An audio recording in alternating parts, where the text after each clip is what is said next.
that stream happens.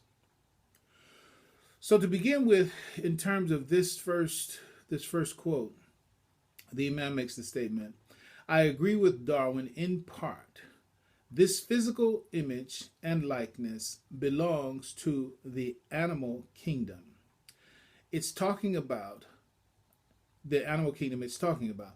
Although there is something special about our physical symmetry and our design, something special about it that makes us the top of the animal kingdom. But when God says he made us in his image and likeness, I think God is saying to Christians, and it's what we believe in Islam too, that man, though he's physical, he needs the physical to exist. The communication, for communication, for his existence in this world, he is a spiritual entity. Man is to be understood in the abstract, not in the concrete.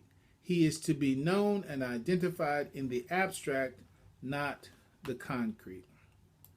Okay, so here's the Imam saying, exactly as he said, I agree with Darwin in part. Okay, and for explicit purposes, let's be very, very clear. Imam Darwin's theory, the way it's promoted, the way it's presented in society, is wrong, inaccurate, what have you. The way it's presented in society, the science and the data and the information that Darwin brought originally, that's fine. He's observed, he brought data, facts, etc., about the animal kingdom in the world and how adaptation occurs and the like. We agree with that. It's what's been done with it after that, as we said in our other broadcasts. Social Darwinism is Satan's lie for the modern age. So it's what's been done with it. That's the problem. Okay, so let's go ahead and just focus on the agreement. The agreement is on the physical design, the physical nature, the physical structure of us as human beings. It is an evolved structure. It evolved from the most base elements. Quran talks about quintessence of clay. It talks about water. It talks about mud. It talks about dust. It talks about us growing gradually from the earth like a plant. There's no a leech like clot, etc. There's no question about the fact that we evolved from matter.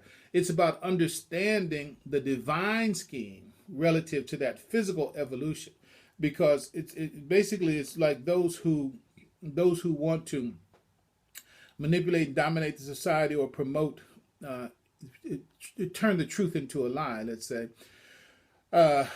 Basically, my sense of it, they cut off the before and the after, and then they just give you the piece, the animal piece. They just give you the animal piece. They give you the natural selection piece, the adaptation piece, coupled with the lie of random mutation. That's a big part of the lie, random mutation.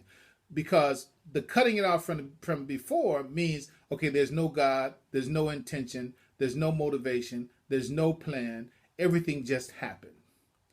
And then they deal with your life as an evolutionary, physiological, biological creature. And so, okay, and you evolved. So that's true. We did evolve. Okay, inside that particular part of the lie is the idea that we're still looking for the missing link between whatever, chimpanzees, apes, or what have you, and human beings. We know there's a link there, but we haven't been able to find it. But we'll still present this picture of a monkey on fours, and then he's finally becoming Homo erectus and finally walking forward as modern man. We know that that's how it happened, but we haven't quite proved it yet. But we're not going to promote that fact to you. We're just going to keep giving you this image. You're going to buy into the image, and you're going to think that evolution is man from monkey. So that's a lie that's told between the cutting off of God and purpose and plan and intention, and then give you a lie in the process while I mix the information up with the true data that I do find about adaptation and natural selection, those kinds of things. Okay, and then, so I cut you off from the after also, there is no after because there is no purpose in life. There's no purpose in life. There's no plan in life. So there's no heaven. There's no hell. There's no life after death. You're just a physical creature that lives and dies, and that's that. So they've cut off the beginning with God, and they've cut off the destiny with God, and then they just give us a life of evolving matter. Well, I hope you get that. That is the succinct, clear issue. If you get that, then you got the nature of the lie. You got the nature of the lie. And so our proper growth, development, understanding is in seeing that lie for what it is. Okay, so then if that's a lie, what is the truth? If that's a lie, what is it? And that's where we are right now. We are in this place where we want to understand, okay, well then what is the truth? So the Imam has just stated, yes, our physical likeness evolved in the animal kingdom, and there's certain features of our symmetry, of our design. There's special things about us that put us at the top of the animal kingdom. Animal, yes, we are, physiologically, physically speaking, but we're on the top of the animal kingdom. Well, what did that? What made that possible? Where is that distinction? And I want to interject very quickly right here.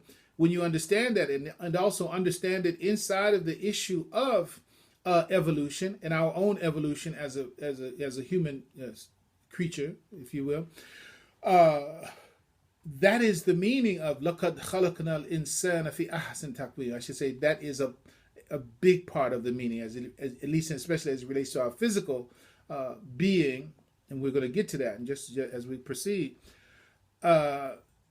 لَقَدْ خَلَقْنَا الْإِنسَانَ فِي أَحْسَنِ تَقْوِيمٍ. We created a human being in the most excellent mold and structure, meaning that his mold and structure, his physiology, his anatomy, his structure is the most excellent of structures of all in the mineral, plant, animal kingdom. Okay, take it like that first, and then we proceed. Now, the next thing that we want to go to is how Imam Mohammed explains this process of our original humanity evolving from matter. How he explains that process of how our original humanity evolves from matter. And that's when I'm going to just take a second and we're going to get right to that.